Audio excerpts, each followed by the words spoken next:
हम बहुपद वाले अध्याय से प्रश्नावली 1 के उन प्रश्नों को देख लेते हैं जहां से हमने छोड़ दिया था। तो वहां से स्टार्ट करते हैं। तो प्रश्न क्रमांक 7 है, यदि भाजक बराबर 3x² - 2x + 2 है, भागफल बराबर x + 1 है, शेषफल बराबर 3 है, तब भाज्य बताइए। हमें क्या बताना है? भाज्य बताना है। तो यहाँ पे आप थोड़ा सा समझिए कि भाज्य क्या होता है। तो देखो यहाँ पे मैं साइड पे बना रहा हूँ भाज्य, ठीक है। इस प्रकार से हम लोग जब भी भाग करते हैं तो भाज्य जो होता है वो अंदर में होता है, जो बाहर में जिससे भाग करते हैं वो होता है भाजक, और ये वाला होता है भागफल, और जो नीचे में आता है उसे क्या कहते हैं हम लोग? शेषफल। ठीक, समझ में आ रहा है? तो ये भाज्य होता है, ये भाजक होता है, ये भागफल होता है, और ये होता है शेषफल। अब हम एक एग्जाम्पल लेते हैं समझने के लिए। तो देख लेते हैं, ENG एग्जाम्पल ले लेते हैं। तो 500 भाज्य है मान लो, और 7 से इसको भाग दे रहे हैं।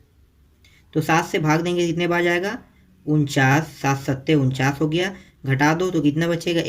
एक बचेगा, और यहाँ से उतार लो, अभी भी ये भाग जा रहा है। तो 7 एकम 7, और फिर यहाँ पे कितना बचेगा?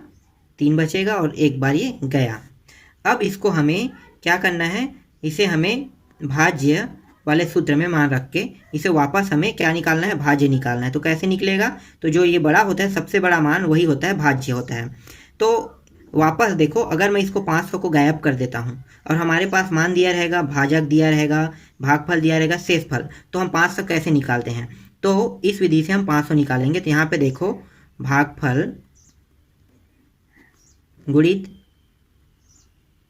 भाजक प्लस शेषफल, यहाँ पे मान रख दो। तो भागफल कितना है? 71, तो ये हो गया 71। भाजक कितना है? 7, ये भाजक है 7 है, प्लस शेषफल कितना है? 3। देखते हैं 500 आ रहा है कि नहीं आ रहा है। तो 7 एकम 7, 37 कितना हो गया? 49 प्लस 3 बराबर, जोड़ने पे 500 आ रहा है। मतलब इस विधि से भाज्य हम निकाल सकते हैं। अब जो आपके बुक में कहा है उसको हम निकालते हैं। तो बुक में क्या दिया हुआ है? बुक में सेम सूत्र में हमें मान रखना है। तो सूत्र क्या है? भाज्य बराबर भागफल गुणित भाजक प्लस शेषफल, यहाँ पे मान रख देते हैं। तो भागफल कितना दिया हुआ है? तो भागफल दिया हुआ है 3x² - 2x + 2, गुणित भाजक करना है। भाजक कितना दिया हुआ है? x + 1, और शेषफल कितना दिया हुआ है? 3। अब इसको हल करते हैं। तो देखो, पहले एक बार x का इसके साथ पूरा गुणा करेंगे, और इस एक का एक बार इसके साथ पूरा गुणा करेंगे। तो कैसे करेंगे? देखो यहाँ पे 3x² - 2x + 2, और इस x का गुणा कर देंगे इसके साथ। तो गुणा कर दो x, फिर क्या लगाएंगे? यहाँ पे देखो क्या लगा है? चिन्ह प्लस लगा है, तो प्लस लगा दो। फिर इस पूरे मान को लिखो।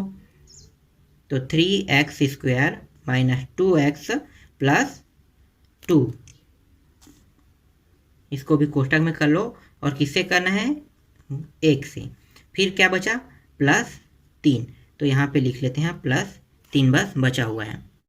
अब इस x का इसके साथ गुणा कर देते हैं। तो गुणा करते हैं तो 3x का 3 घात - 2x का 2 घात + 2x।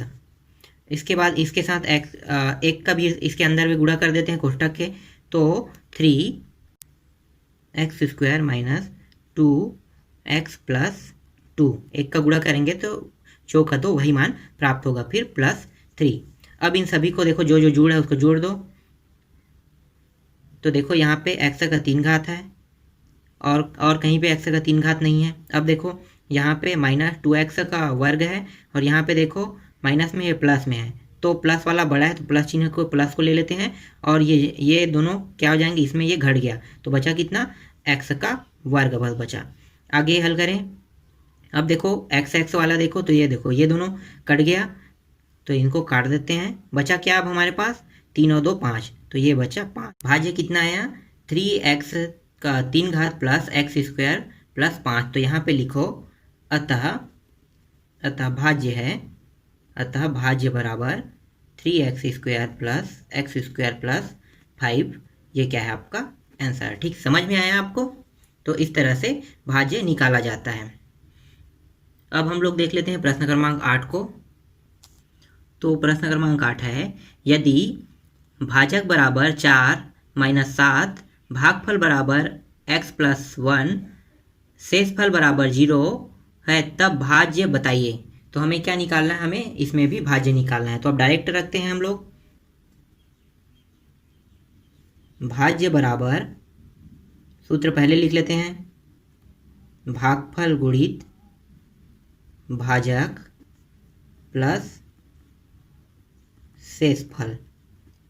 इस सूत्र में हमें मान रखना है, तो रख दो। तो भागफल कितना दिया हुआ है? तो भागफल दिया हुआ है x + 1, भाजक दिया हुआ है 4x - 7 और शेषफल दिया हुआ है 0। शेषफल 0 प्राप्त हुआ है। इसको भी सेम जैसे हमने पहले किया था वैसे ही हल करना है। तो x + 1 को जोड़ कर तो रखो और यहाँ से गुणित कर दो 4x को। फिर यहाँ पे क्या दिया है? माइनस, तो माइनस लगा दो। फिर इसको फिर से लिखो x + 1 को और फिर गुणा कर दो 7 के साथ और शेषफल कितना है? 0। आगे हल करें तो 4x का यहाँ पे अंदर अगर गुणा करते हैं तो ये हो जाएगा 4x² प्लस 4x। यहाँ पे माइनस लगा है, माइनस ऐसे ही लगाए रखो। उसके बाद कोष्ठक के अंदर इसको लिखना है, क्योंकि माइनस सामने लगा इसलिए कोष्ठक के अंदर लिख रहे हैं। तो ये हो गया 7x + 7 और प्लस 0।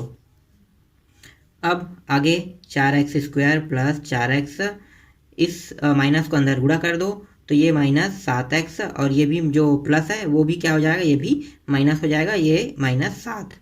इस जीरो को लिखने की अब ज़रूरत नहीं है, क्योंकि जीरो के साथ जीरो जो है उसको लिखने की कोई ज़रूरत नहीं है। तो ये हो गया। अब आगे हल करते हैं। तो ये 4x² और यहाँ पे देखो 4x है और 7x है, तो 7x बड़ा है तो उसमें क्या लगा? देखो माइनस चिन्ह, तो माइनस चिन्ह को यहाँ पे पहले लिख लेते हैं। अब इसको बाद क्या करेंगे? इसको घटाएंगे, तो घटाएंगे कितना घटेगा? 7 में 4 घटा तो कितना आ गया? 3x, तो ये 3x हो गया और -7। तो इसका भागफल कितना आया? भाज्य कितना आया? भाज्य आया, भाज्य बराबर 4x² - 3x - 7, ये क्या है? आंसर। ठीक, समझ में आ गया? प्रश्न क्रमांक 9वां और 10वां प्रश्न क्रमांक पहला दूसरा की तरह ही बनेगा, और अगर चाहो तो वो 5वां और 6वां भी सेम वैसा ही बना है। तो प्रश्न क्रमांक 9वां 10वां को भाग 1 भाग 2 को देखकर बना लेना। ठीक है, आगे जो है इसके बाद अगले पार्ट में मैं उसको बताऊंगा।